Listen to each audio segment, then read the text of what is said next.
I'm here with Malcolm Fade from the Manly Warringah Radio Society. And we're at their amateur radio meeting. Is this weekly or is it monthly? It is weekly. Yep. It is weekly. One Wednesday a month we have our business meeting. One Wednesday a month we have a lecture, which we've had tonight. Yep. From Gavin, and the other 2 or 3 are just free-for-alls. We come along, talk, and we've already play radio. Someone, as you do in amateur radio club. So tell us some of your gear. Take us around your little shop here. I can tell you about some of the newer things. I'll leave the older stuff to somebody more experienced than I. Go for it. We've got an HF set here from Yaesu. Yep. This is our main radio that we use for long distance contact. Above it we have an antenna rotator. We have a Yagi on a tower outside, so we're able to talk around the world with that and direct the antenna in the right direction. Okay. We've got here an ICOM radio, IC2820, which is a dual mode. It's FM analog or FM voice and digital voice as well. A mode called D-Star, where the voice is encoded in digital form and transmitted and decoded at the other end. The Manly Warringah Radio Society hosts repeaters up at Terry Hills, just not far from here. There's 2 metre, 70 centimetre analog voice repeaters, and also we have 2 metre and 70 centimetre D-Star repeaters, soon to have a 23 centimetre D-Star, and we also have an APCO 25 repeater as well on 70 centimetre. So we're sure all the hams out there are all salivating and know exactly what you're talking about. I'm sure they do. We're in a good location here. We can service a lot of Sydney. It's a very old and established club. The earliest reference we can find to the club is back in the 1920s. Right. Wow. So it's quite a history. Excellent. And it's still going. And you've got this place pretty much all to yourself now. Almost. We rent the hall from the Girl Guides. Yep. It's still used by various organisations and the Girl Guides, so we don't quite have completely free use of it. Yep. But we've got our own little radio room here that's well stocked, where we can have fun and play radio, and some antennas outside as well. Excellent. Well, got to have antennas. Show us, and what other stuff you got? Well, we have a few other older radios. I will leave somebody else to talk about those. Right, so, these are your main 2 bits of kit. These are our main kit. This one, yep. This is fairly new. We only bought that last year. Yep. There's a few other. Any homemade bits of kit? Anything homemade? Very good question. Because hams homemade everything, right? Not everything, no. But they do With the enjoy quality of radios that you can buy, it's not really worth it. But we do modify, and a lot of us do home brew, smaller things, smaller kits. Yep. One of the gentlemen here, who unfortunately isn't here tonight, plays with software-defined radios. Yes, that's very popular now. He builds his own, which is fantastic. Yep. But how can you compete with a transceiver like that home built? You really can't. Exactly, you can't. Yeah. Software-defined radios is the closest you can really get, where you can do everything in software, and it takes a smarter person than I to write demodulators and modulators for that. Got it. And this is your world map over here. Yes, it's a dated one. That's our world map, and it includes the call sign prefixes for various countries around the world. Yep. Here we can see ZL, my homeland, VK for Australia, and you can see the 3rd letter of the prefix, 2 for New South Wales. Oh, okay, got it. 3 for Victoria, etc. And where we were talking to before was OE. OE, so somewhere in Austria, or is that I maybe? think that's either Austria or Slovenia. It's a little bit hard to tell on the map. Right. And is English the default? English is the default. Is the de facto ham language? Yes, it is. Same as airlines, if you want to be an airline pilot, international, you've got to speak English. Yes, it is. Right. So when we arrived before, one of the gentlemen from Canada that's a member here, he was talking to a guy in France in French. Oh, okay. Excellent. So once you've made a contact, if you speak another language, it's all good. Right, or is that frowned? Maybe is that frowned? I don't think it's frowned upon. People want to listen in. They want to. Not really. No. Okay. It's okay. Cool. Is there a lot of idiots on like on CB radio? The idiots took over and they own that sort of. Right. Does Ham get a lot of? No, it's fairly well controlled. Right. The reason for that is because it is licensed. Yep. And the ACMA, who is the regulatory body in Australia, and the parallel bodies in other countries are quite strict about the use of the radio spectrum. Okay. And you'll get knocks on your door if you do bad things. So how does the antenna rotator work? Well, there is a motor up the tower. Yep. Connected to a shaft, and that shaft is connected to the antenna. If I push the button, it rotates the antenna around the horizontal axis and will point to whatever point on the compass that you wish it to. There is a potentiometer attached to the shaft up there, and that's what gives the feedback to the needle. Right. Can you set it to automatically do sweeps and then stop when it finds a particular signal on a... Not really. Right. What you can do, this one doesn't do it, is you can rotate the needle and then the antenna will just follow it in its own time. Right. Alright, we've found some homebrew stuff by the looks of it. They're all Morse keys by the looks of it. These are all homebrew Morse keys. There's another one down here.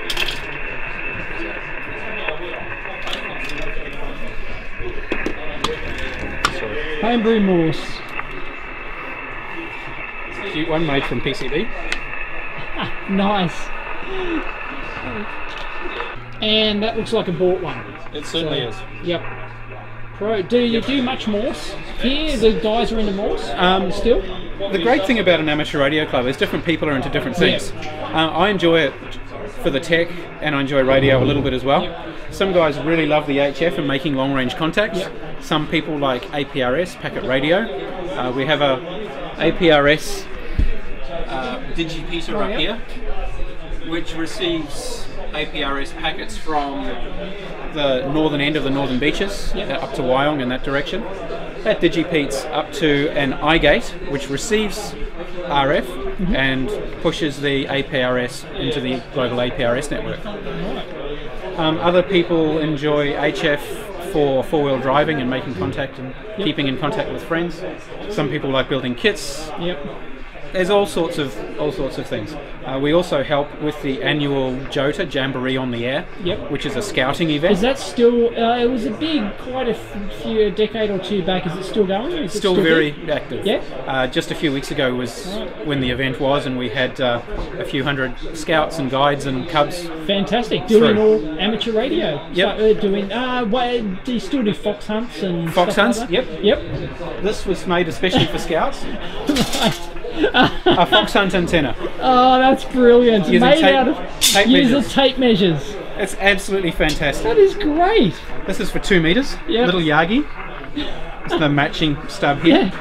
And because they are. If you walk into a tree, they are a metal blade. So it just bends. That's fantastic. I love it. Just don't take an eye out. No, that's brilliant, and it works fairly well.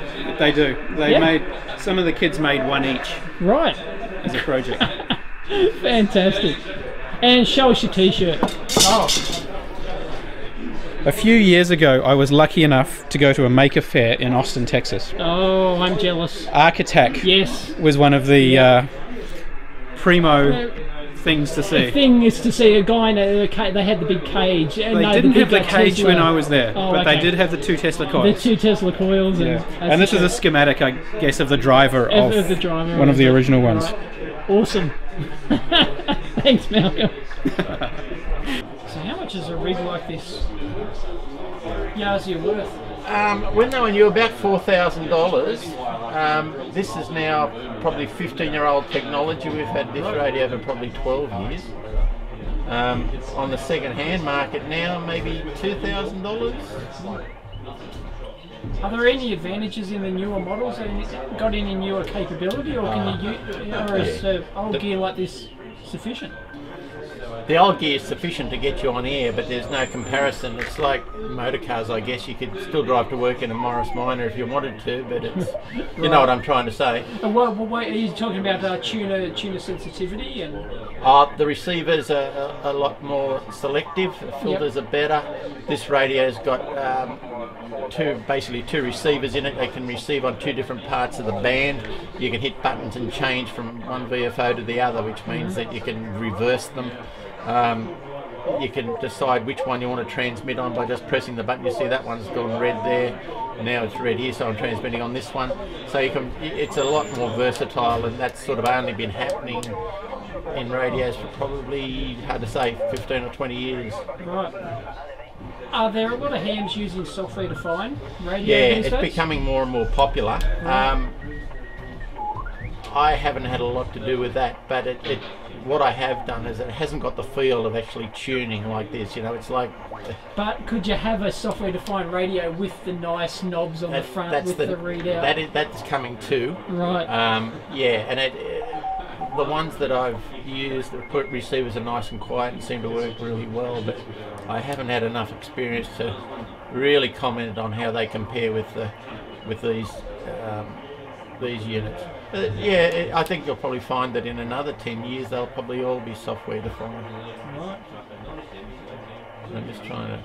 It's hard to sort of tune around and find a Morse code signal and talk at the same time. Okay, that was Gene in Kirov. He repeated his location, so yeah.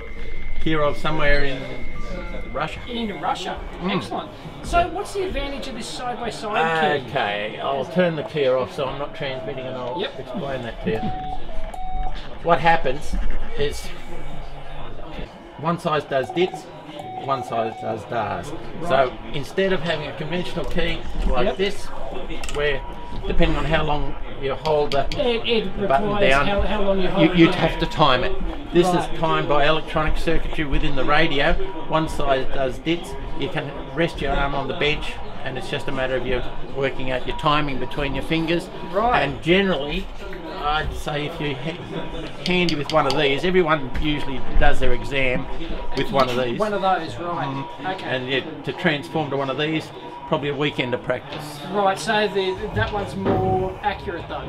Oh yeah, faster, cleaner, better. Right. You know, I think an analogy that one of the guys here uses is that a builder could build a house using an egg beater drill, but he chooses not to. Exactly. He uses an electric drill. Yep. Right, and that's what we do nowadays is we use electronic keying. Right, and the radio actually supports that built-in. Radio has it built in, yeah.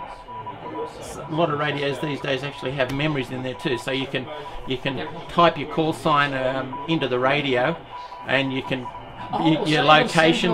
You can put all your commonly sent stuff, your name, your location, your call sign, and when you're talking to someone, if you just hit memory number whatever, it'll send something like, "Hello, my name's Russ. I'm in Sydney, Australia, and the weather's fine." You know, that almost takes the fun out of it, doesn't it? Yeah, I don't use that sort of thing very much. You know, well, but you can almost get to a point where you can hook up a keyboard and type it in. Oh, people do that. Right. And that is the step after. Right. But for those of us that are purists, you can actually transmit faster with one of these than on a keyboard. Right. Okay. How many words per minute could you?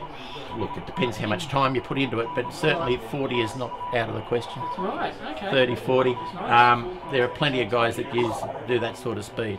Right. And even faster, but it becomes, it gets to the stage where it starts to fall to pieces if you don't time it perfectly. Right. It's like handwriting. Yeah, if it's nice and clean and done properly, it's easy to read. Right. So you'd class yourself as a purist, so you use the traditional Morse key. Is there anything else? And would you frown upon others who use the keyboard or automated approaches? No. There's no elitist thing happening. No. If people want to use a keyboard and a computer, that's fine. But I think you'd find that in most cases, this is still a more popular key than a keyboard. Right. You know, in contests, memory keying is coming more and more popular. Yep. There are programs that will actually number the contacts you have and work out points at the end of the competition. Yep. Because depending on the areas you talk to and the number of contacts that you have over the course of a weekend, you build up points. But and that's done with a computer keyboard. Right. But just for having a contact on Morse and having just a chin wag.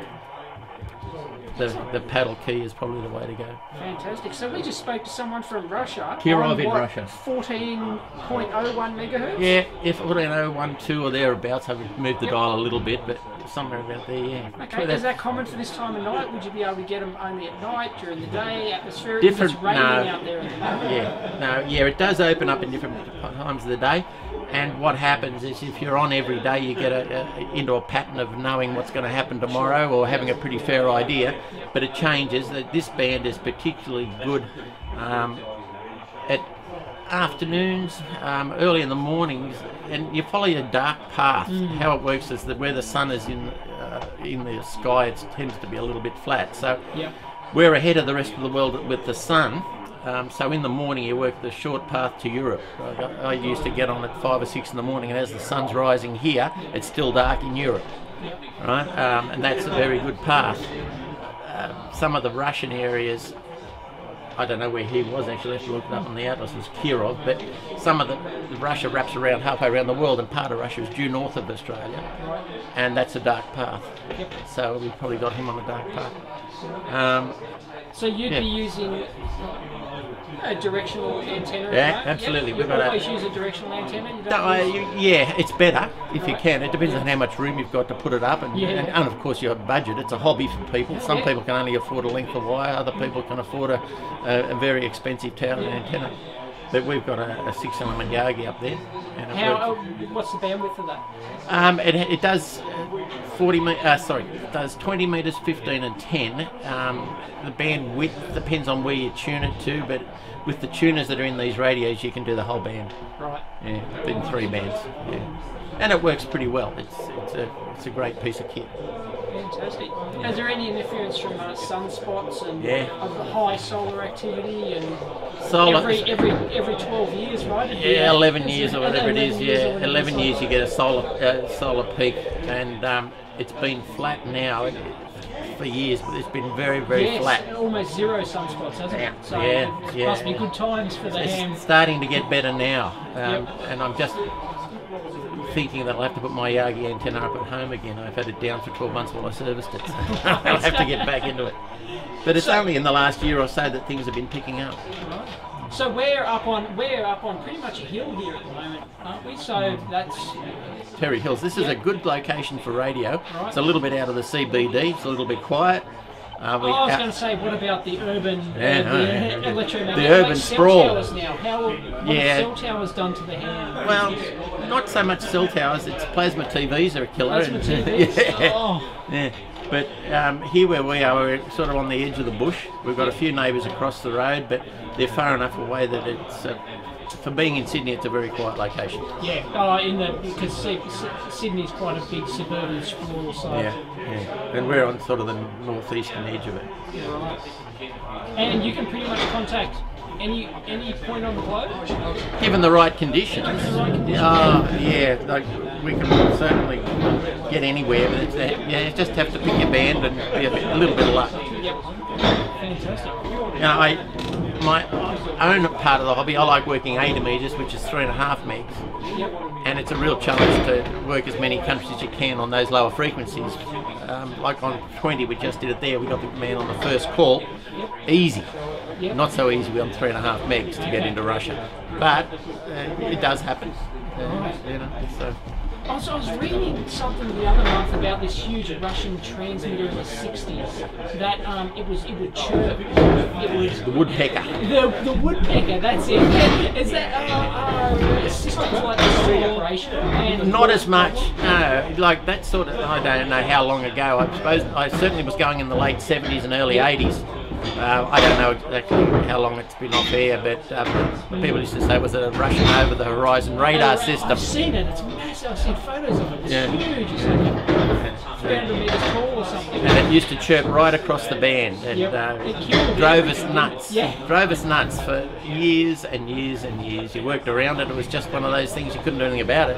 Yeah. Well, I heard that some of the hams would actually, they sort of reverse engineered the data it was putting out and then retransmitted it to force them to change their algorithms and move bands. And May well have done. So I didn't hear that. it's great story. Yeah. But no, it's a very interesting hobby. There's all sorts of fabulous digital modes you can hook up to your computer and transmit. Slow scan television and all sorts of weird and wonderful things. And the beautiful thing about technology nowadays, when I first got into the hobby in the 70s, to send slow scan television, one of the guys in this club actually bought the equipment to do it, and it cost him about $2,000 in the late 70s. Yeah. Now, if you've got a laptop computer or even a desktop, the software is freeware. Yep. And it costs you a couple of resistors, a length of cable with a microphone plug on it. So for $10 worth of parts, you're doing slow scan TV. Yeah. Fantastic. Yeah. So are there many young guys getting into it in Sydney? Since they dropped the Morse code requirement, and that was a big thing. And brought in what we call the foundation license, it's lifted the interest rate in young people a hell of a lot, and we've had probably a dozen young members join in the last 12 months, 2 years. Fantastic. What age bracket are we talking?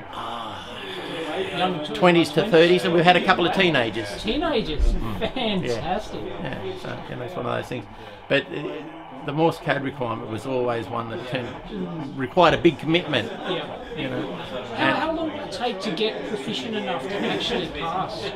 I did it in 3 months, practicing every day. Wow. But I saw it as a challenge. The first time I saw it demonstrated, I thought I'd never do it. So I put my mind to it, and I did with about 20 or 30 minutes practice every day. In 3 months, I had the ticket. Fantastic. All right, Russ, tell us about some of the gear you got. This is an old Kenwood TS520 from the early or mid 1970s. It's a transistorized receiver, but the output stage is valves. It's got 2 finals and a 12BY7A driver tube, about 100 watts output, and a beautiful, beautiful old piece of kit. Nice quiet receiver. To actually use this radio and receive, it's every bit as good as this later piece of kit. Really? Not quite as selective, hasn't got the features of dual VFOs and that sort of thing, but as far as listening to someone talking or having a Morse code QSR, lovely piece of kit to use. Nice old radio. How much would they cost on eBay these days, if you can still find them? Oh, you can still find them. In fact, I looked at one yesterday.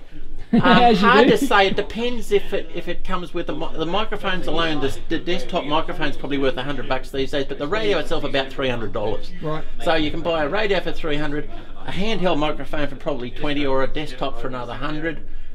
Put yourself a piece of wire in the air, and you'd be on air if you had a ticket. If you just got your ticket and you want to spend $500, you can get on air very reliably for $500, easy. Terrific. And as we get a bit newer, this is a Yaesu piece of kit, belongs to one of the members. This is from probably about, what would that be, 1980 or thereabouts? 1980 vintage. A little bit later than that Yaesu, the Kenwood 520 we just looked at. Yep. That's about 1980, a few more features.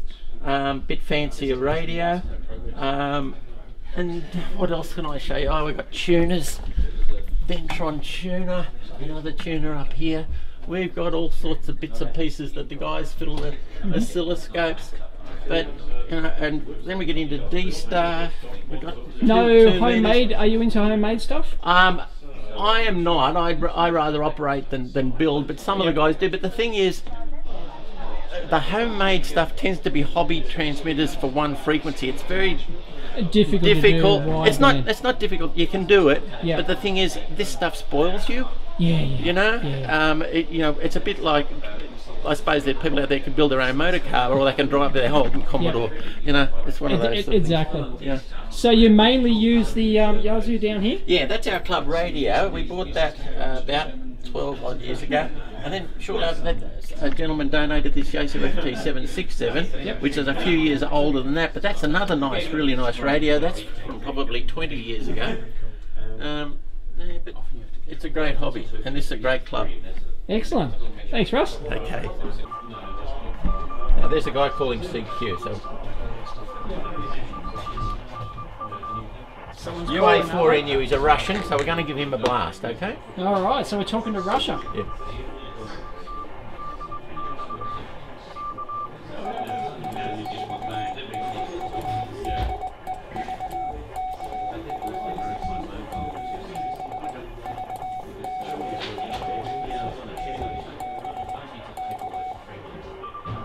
Got him on the first call. Nice work.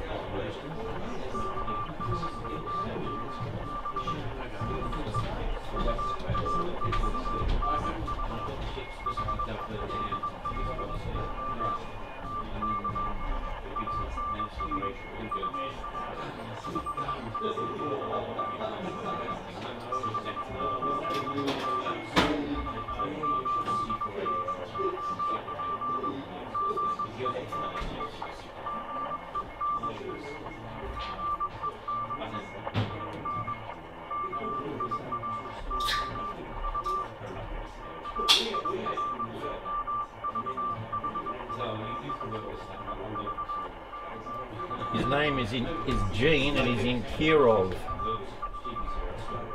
Kirov? Kirov, I think I've got that right. Right. Okay, so they don't know where you're guessing. Oh, okay. So they're guessing somewhere in that range. Yeah. And it's up to you what you think who you're going to call back.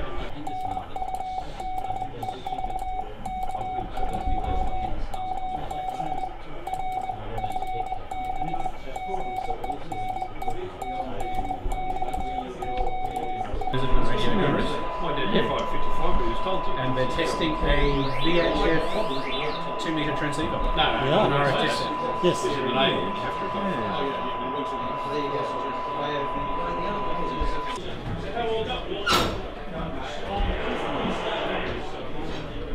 Meters. This is Victor Kilo 2, Mexico, Boston, calling CQN, standing by.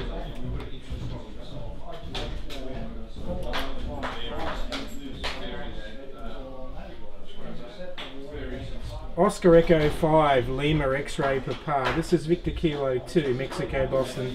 Good evening to you. The name this end is Greg, Golf Romeo Echo Golf. You're 5 and 9 into Sydney, Australia. Oscar Echo 5, Lima X-Ray Papa. This is Victor Kilo 2, Mexico, Boston. 28.500 kilocycle, big pile up with Victor Kilo 3, Kilo Romeo. I was trying to call, but I wasn't able to reach him, and I moved up on the new frequency. I'm happy to listen to you, Greg.